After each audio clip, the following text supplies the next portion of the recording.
The inaugural Nobel Prizes of 1901 marked the commencement of an enduring tradition of recognizing individuals who have contributed significantly to the advancement of knowledge, peace, and human welfare. Established in the will of Alfred Nobel, a Swedish industrialist, inventor, and the inventor of dynamite, these awards were meant to honor those whose discoveries, insights, and efforts had conferred the greatest benefit to mankind. The announcement and presentation of these awards were met with great anticipation and interest, as they were the first of their kind to provide such a global and prestigious recognition of contributions to humanity. Let's learn the 1901 Nobel Prizes with some of the most anticipated candidates and runners-up of that year. The Nobel Prize in Chemistry in 1901, the inaugural year of the prestigious awards, was a momentous occasion that set the tone for the recognition of scientific achievements worldwide. The award was bestowed upon Jacobus Henricus van 't Hoff, a Dutch physical chemist, for his discovery of the laws of chemical dynamics and osmotic pressure in solutions.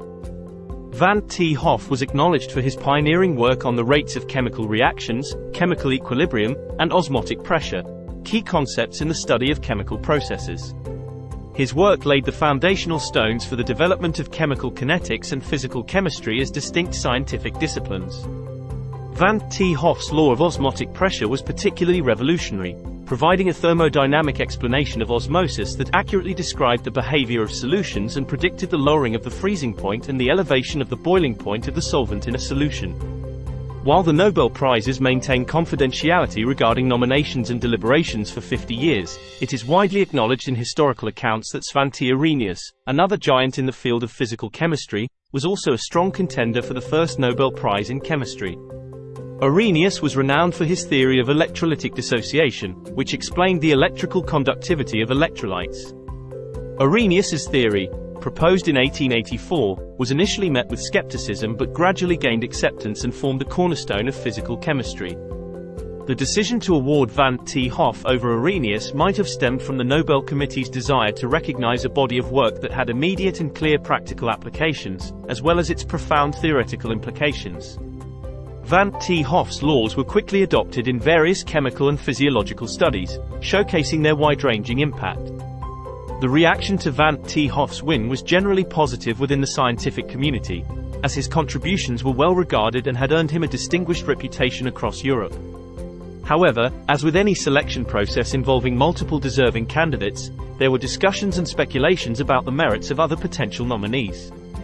Svante Arrhenius, considered the runner-up in this historical context, responded to the outcome with grace, focusing on his own research and contributions to science.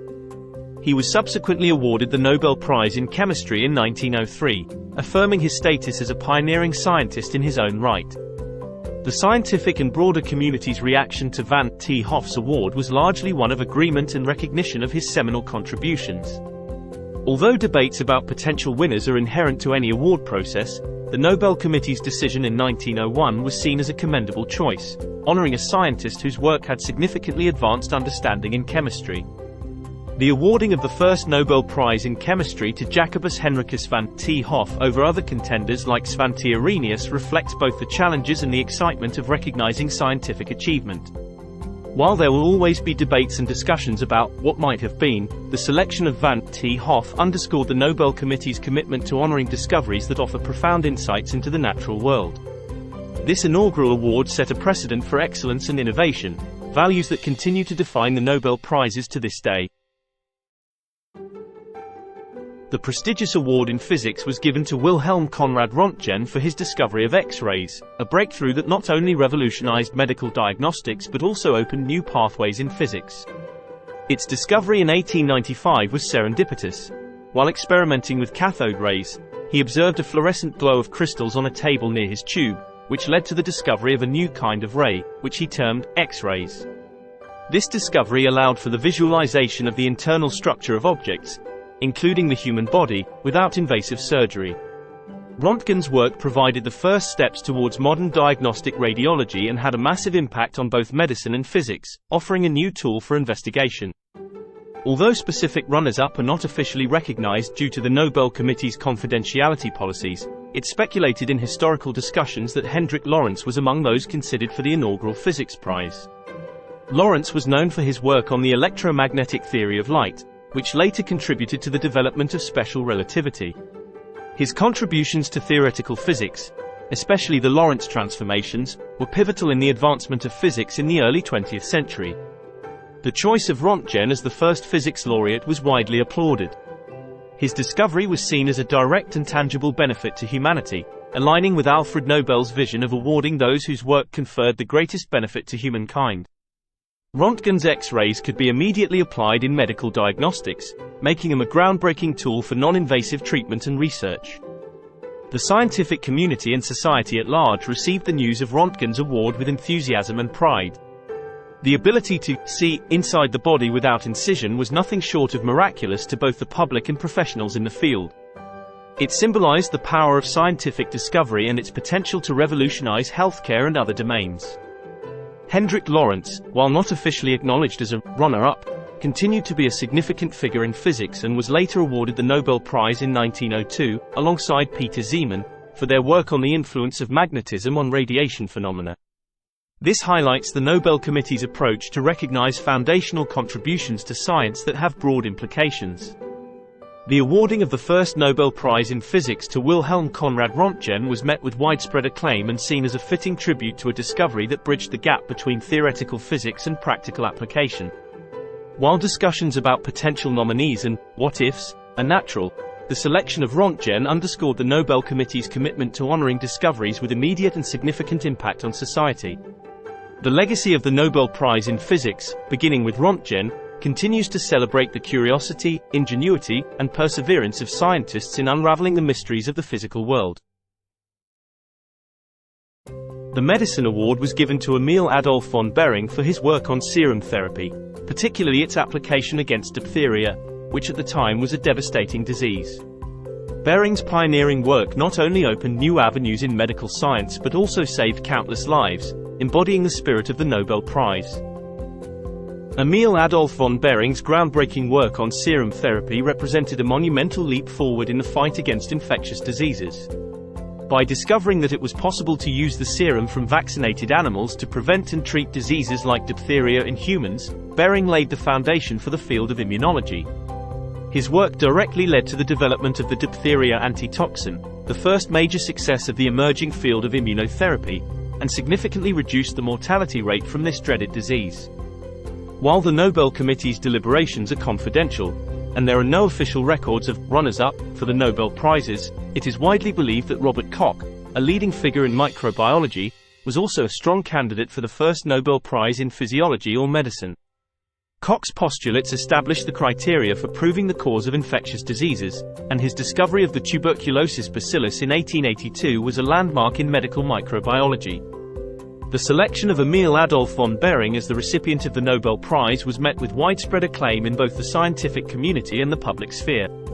His work on serum therapy was recognized as a direct application of basic science to save human lives, perfectly aligning with Alfred Nobel's vision of benefiting humanity. However, as with any accolade of this magnitude, there were discussions and debates within the scientific community about other deserving candidates and the contributions of those who were also instrumental in advancing medical science. The nature of scientific discovery, often built upon the work of many, can make the selection of a single recipient a matter of complex judgment.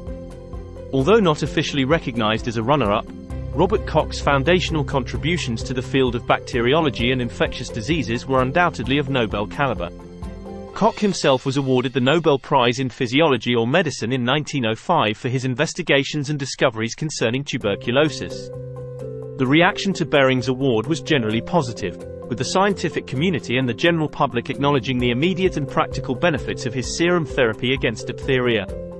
Any debate about the award typically centered around the recognition of collaborative efforts in science and the challenge of awarding a prize to individuals in fields where progress is highly cumulative and collaborative. The awarding of the first Nobel Prize in Physiology or Medicine to Emil Adolf von Behring was a landmark moment in the recognition of medical achievements that had a profound impact on humanity.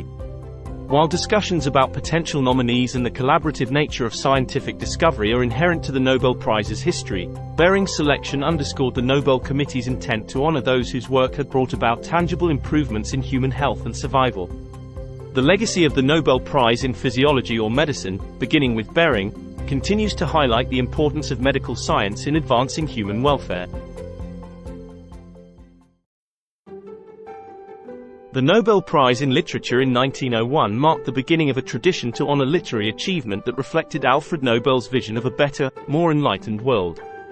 This inaugural prize was awarded to Sully Prudhomme, René-François Armand Prudhomme, a French poet and essayist, for his poetic composition, which exemplified lofty idealism, artistic perfection, and a combination of the qualities of both heart and intellect. Prudhomme's selection for the first Nobel Prize in Literature was a celebration of poetry's ability to inspire and elevate the human spirit. Sully Prudhomme's work was characterized by its philosophical depth and lyrical beauty, touching on themes of love, nature, and the human condition. His poetry, including collections like Stances et Poèmes, 1865, and La Justice, 1878, was acclaimed for its emotional intensity and technical mastery. The Nobel Committee highlighted Prudhomme's idealism and the perfection of his artistry as key reasons for his selection, underscoring the potential of literature to contribute to humanity's moral and intellectual advancement. The choice of Sully Prudhomme for the inaugural Literature Prize was met with surprise by some in the literary community and the public, who had expected a more universally recognized figure like Tolstoy to be honored. However, the Nobel Committee's decision was also seen as a statement of the prize's broader cultural and philosophical ambitions, emphasizing the role of literature in elevating human thought and feeling. The reaction to Prudhomme's award was mixed, with some applauding the Nobel Committee's choice to honor a poet who embodied the idealistic values Nobel wished to promote, while others questioned the decision not to award a writer with a broader, more international impact. Over time, the debate around the 1901 Nobel Prize in Literature has come to reflect broader questions about the criteria for literary excellence and the role of literature in society. The awarding of the first Nobel Prize in Literature to Sully Prudhomme was a statement of intent by the Nobel Committee, highlighting literature's capacity to reflect and promote the highest ideals of humanity. While debates over potential nominees and the selection process are inherent to the nature of literary awards, the Nobel Prize in Literature has continued to honor writers whose works have made a lasting impact on the world's literary heritage. The discussions surrounding the 1901 prize underscore the subjective nature of literary judgment and the diverse criteria by which literary greatness can be assessed. In a move that underscored the essence of Alfred Nobel's will, the Prize in Peace nomination was jointly awarded to Jean-Henri Dunant, the founder of the International Red Cross, and Frédéric Passy, a leading French pacifist and economist. Their collective achievements highlighted two distinct pathways to peace: humanitarian action in the midst of war, and the advocacy for international arbitration to resolve disputes. Jean-Henri Dunant was recognized for his pivotal role in founding the International Red Cross and initiating the Geneva Convention, which aimed to ensure the humane treatment of wounded soldiers in wartime. Dunant's vision was born out of the horrors he witnessed during the Battle of Solferino in 1859, leading him to advocate for international agreements on the care of war victims. Frédéric Passy, a founding figure in the international peace movement, was honored for his lifelong commitment to peace. He helped establish the first French peace society, Ligue Internationale et Permanente de la Paix, in 1867 and was a staunch advocate for the resolution of conflicts through arbitration rather than warfare. Passy's work laid the groundwork for the later establishment of international bodies aimed at fostering peace and cooperation. While specific runners-up are not officially recognized by the Nobel Committee, it is widely believed that Bertha von Suttner, a prominent Austrian pacifist and author of the influential anti-war novel, Lay Down Your Arms, was also a strong candidate for the first Nobel Peace Prize. Von Suttner's advocacy for peace and disarmament, along with her role in inspiring Alfred Nobel's interest in the peace movement, made her a key figure in the campaign against war. The selection of Dunant and Passy as the first Nobel Peace Prize laureates was largely met with approval from both the scientific community and the general public. Their contributions were seen as embodying practical and actionable paths towards the alleviation of human suffering and the promotion of peace. The decision highlighted the Nobel Committee's emphasis on both immediate humanitarian relief and long-term efforts to prevent conflict through dialogue and arbitration. The reaction to the awarding of the prize to Dunant and Passy was generally positive, with the understanding that their achievements represented concrete steps towards the betterment of humanity in line with Nobel's vision. Any debates or discussions that arose were framed within a broader dialogue about the most effective means to achieve and maintain peace, reflecting the diverse perspectives within the peace movement itself. The awarding of the first Nobel Peace Prize to Jean-Henri Dunant and Frédéric Passy set a strong foundation for the Nobel Peace Prize's role in highlighting and supporting efforts to build a more peaceful world. While discussions about potential nominees and the selection process reflect the complexity and diversity of approaches to peace, the prize has continued to serve as a powerful incentive for individuals and organizations dedicated to the cause of peace and humanitarianism. The inaugural Nobel Peace Prize remains a landmark moment in the recognition of the enduring and vital work of promoting peace across the globe. The first Nobel Prizes, awarded in 1901, inaugurated a tradition envisioned by Alfred Nobel, the Swedish inventor and philanthropist, to honor those who had conferred the greatest benefit to mankind. Nobel's vision was realized through awards in 5 categories: physics, chemistry, physiology or medicine, literature, and peace. This inaugural event marked a significant moment in the history of international recognition for intellectual and humanitarian achievements. Nobel, having amassed a fortune through his invention of dynamite and other industrial innovations, had stipulated in his will that his wealth be used to establish these prizes. The intention was to celebrate advancements and contributions that had profound impacts on society. The Nobel Prizes were to be awarded annually, based on the judgment of various selecting committees and institutions, as outlined by Nobel. Each recipient, or laureate, would receive a medal, a diploma, and a financial grant, which was a considerable sum intended to allow recipients to continue their work unburdened by financial constraints. The 1901 Nobel Prizes set a standard and established the prestige that would grow with each passing year. The awards ceremony, held in Stockholm, Sweden, underscored the international nature of the prizes, fostering a spirit of global cooperation and appreciation for excellence in fundamental and humanitarian sciences.